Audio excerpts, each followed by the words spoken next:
Hello students, welcome to Shri Ganesha classes. मैं हूं डिम्पल और मैं आई हूं आपके मैथ सब्जेक्ट को बनाने आसान। आज हम पढ़ेंगे एक्सरसाइज 5 का क्वेश्चन नंबर पहले में हमको क्या बोला है, हमको वर्ग समीकरण बनाना है जिसमें हमें मूलों का योगफल और मूलों का गुणनफल दिया गया है। तो उसके लिए फॉर्मूला होता है स्टूडेंट, क्या है वो फॉर्मूला चलिए जानते हैं। यहाँ पे क्या लिखा हुआ है, द्विघात समीकरण या वर्ग समीकरण, एक ही मतलब है, ठीक है। इसको आप वर्ग समीकरण भी बोल सकते हैं। ये क्या है, ये वर्ग समीकरण भी इसको कहा जा सकता है, ठीक है, वर्ग समीकरण या द्विघात समीकरण। अब यहाँ पे देखिए इसका सूत्र यहाँ पे क्या है, x square minus alpha plus beta x. यहाँ पे देखिए ये एक्स साथ में रहेगा, इसके साथ मल्टीप्लाई होगा। यहाँ पे पहले एक्स स्क्वायर रहेगा, फिर एक्स रहेगा, फिर बिना एक्स वाई जेड कुछ नहीं रहेगा, ठीक है। इसका फॉर्मूला क्या है, x square minus alpha plus beta x plus alpha into beta. तो एक बार क्या हो रहा है, अल्फा बीटा प्लस हो रहा है और एक बार अल्फा और बीटा का क्या हो रहा है, गुणा हो रहा है।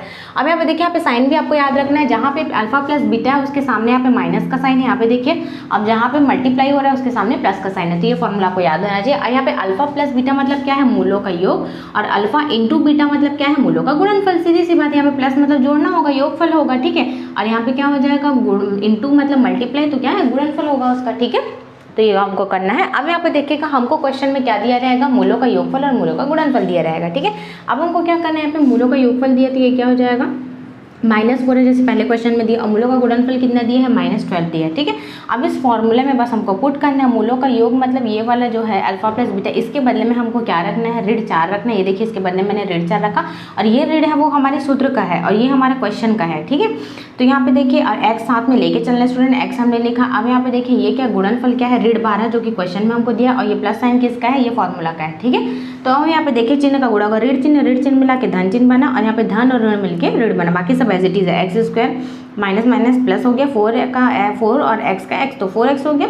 ये देखिए अब यहाँ पे देखिए प्लस और माइनस क्या हो जाएगा, माइनस हो जाएगा, तो 12 का 12, तो ये हमारा क्या हो जाएगा, ये हमारा आंसर है। अब यहाँ पे देखिए दूसरे नंबर का क्वेश्चन देखते हैं। यहाँ पे मूलों का योग कितना दिया है, 6, और मूलों का गुणनफल क्या दिया है, ऋण 9, इसलिए हम यहाँ पे ऋण 9 लिखेंगे। तो कुछ नहीं करना है, सूत्र में बस हमने लिखा है और यहाँ पे x साथ में दिया हुआ है, तो ये देखिए ऋण 6x बन गया, और ये धन और ऋण का गुणा हो गया तो क्या हो जाएगा, ये ऋण चिन्ह बन जाएगा, ठीक है। तो x square minus 6x minus 9, तो ये हमारा आंसर होगा। अब तीसरा क्वेश्चन देखते हैं। तीसरे क्वेश्चन में मूलों का योगफल कितना बोला है, 2√7, और मूलों का गुणनफल कितना बोला है, 8 बोला है। तो फॉर्मूले में बस हमने यहाँ पे देखिए फॉर्मूले में हमने डायरेक्ट पुट किया है, एक्स स्क्वायर माइनस मूलों का योगफल x प्लस मूलों का गुणनफल, वही तो हमने रखा, वैल्यू पुट कर दिया। अब यहाँ पे देखिए ऋण है तो ऋण है, 2 करनी 7, 2 करनी 7 लिख दिया। धन का चिन्ह है, धन 8 है तो 8, धन का है तो धन, ऋण है तो क्या होगा, धन ऋण का गुणा हो जाएगा, ठीक है, चिन्ह का भी गुणा होगा। अब यहाँ पे देखिए कि स्टूडेंट अगला क्वेश्चन में देखते हैं, एक्स स्क्वायर, यहाँ पे फिर मूलों का योगफल कितना दिया, 4/9, मूलों का गुणनफल कितना दिया, 1, साथ में x लिखा है क्योंकि फॉर्मूले में हमको लिखना है मूलों का योगफल x धन मूलों का गुणनफल, ऐसा हमको लिखना है, ठीक है।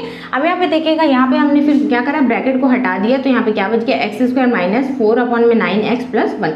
अब यहाँ पे देखिए यहाँ पे लघुत्तम ले रहे हैं, कुछ नहीं मतलब बटे में एक है, यहाँ पे कुछ नहीं मतलब बटे में एक है। अब यहाँ पे क्या हो रहा है, डायरेक्ट लघुत्तम ले लिए, समझ लेते कितना आ गया, 9 आ गया। 9 को नीचे से मल्टीप्लाई करेंगे, ऊपर से डिवाइड करेंगे, तो यहाँ पे क्या आ जा रहा है, समझ लो स्टूडेंट। अब हम चौथे नंबर का क्वेश्चन देखते हैं। चौथे नंबर क्वेश्चन में क्या दिया हुआ है, एक्स स्क्वायर मूलों का योगफल यहाँ पे कितना दिया था, 4/9, तो यहाँ पे मैंने मूलों के योगफल में उसके बदले में लिख दिया। मूलों का गुणनफल यहाँ पे क्या दिया, 1, तो यहाँ पे मैंने 1 लिख दिया स्टूडेंट, इसको ऐसे ही हमको समझना है।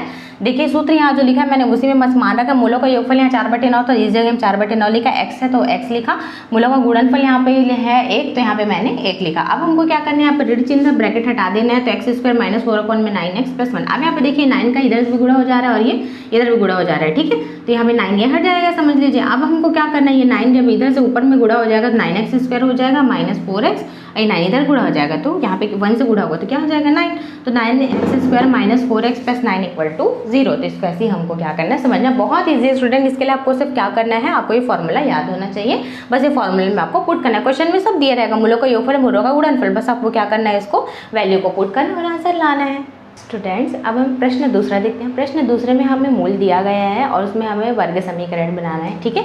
इससे पहले वाले क्वेश्चन में हमको क्लियर मूलों का योग और मूलों का गुणनफल दिया था, जिसको डायरेक्ट पुट कर देते थे तो आंसर आ जा रहा था। इसको सॉल्व करना पड़ेगा क्योंकि इसमें सिर्फ पर्टिकुलर अल्फा और बीटा का नाम दिया है, ठीक है।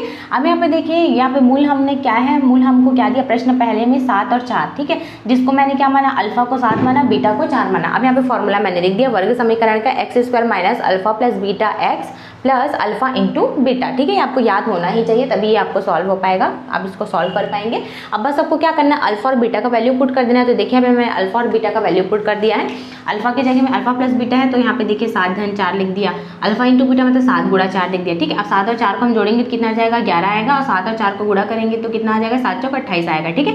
तो देखिए एक्स स्क्वायर माइनस यहाँ पे देखिए 11x और धन का चिन्ह है तो धन लगाया और 28 आया, 7 को 4 से गुणा करें तो यही हमारा क्या हो जाएगा, आंसर हो जाएगा स्टूडेंट। देखिए इजी है बहुत ज़्यादा। अब दूसरे प्रश्न में हम आते हैं, और धन और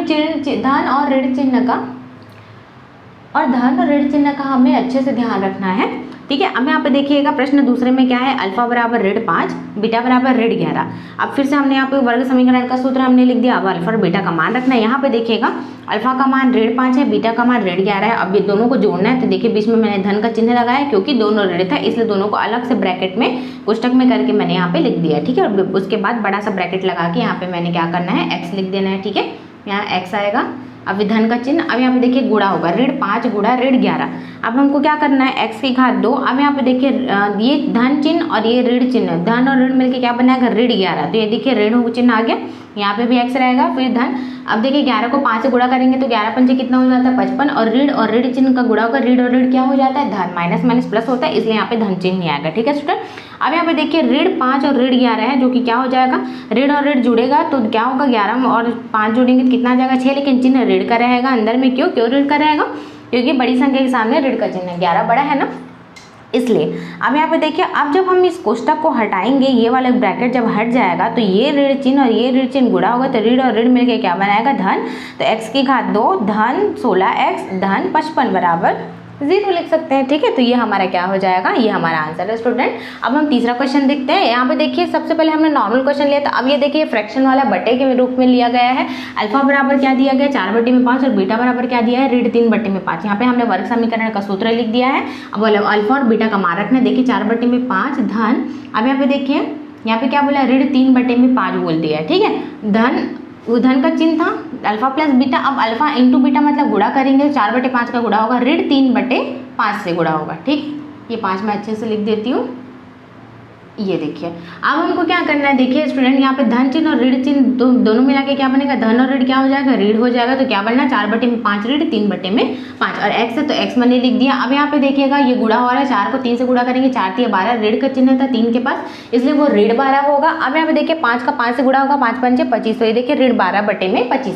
अब इसको हम हल करेंगे, देखिए इसको हमको क्या करना पड़ेगा, लघुत्तम लेना पड़ेगा। समझ लीजिए 5 और 5 का लघुत्तम कितना आएगा, 5 ही आएगा, दोनों नीचे सेम है तो कुछ नहीं करना, ऊपर को क्या करना है, जो जुड़ेगा तो जोड़ना है, घटेगा तो घटाना है। तो 4 में से 3 घट रहा है, माइनस का साइन है, तो 4 में से 3 जाएगा कितना बचेगा, 1 आएगा। तो ठीक है, तो क्या बचा, 1/5x। देखिए x की घात 2 ऋण 1/5x ऋण 12/25। ये देखिए हमने पहले आंसर लिया था 12/25, तो इसको हमको ऐसे हल करना है, ये हमारा आंसर होगा।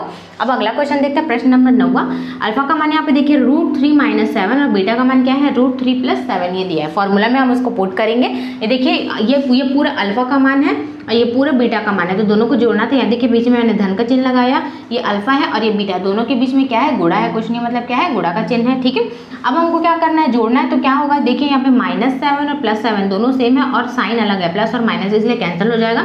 और यहाँ पे देखिए 1 करनी 3 मतलब, अब यहाँ पे देखिएगा यहाँ पे क्या है, करनी 3 है, तो यहाँ पे 1 करनी 3 लिख सकते हैं। 1 है कुछ नहीं मतलब, यहाँ पे भी क्या है, 1 है, तो 1 करनी 3 और 1 करनी 3 मिलके क्या बनाएगा, 1 और 1 मिलके 2 करनी 3 है ना।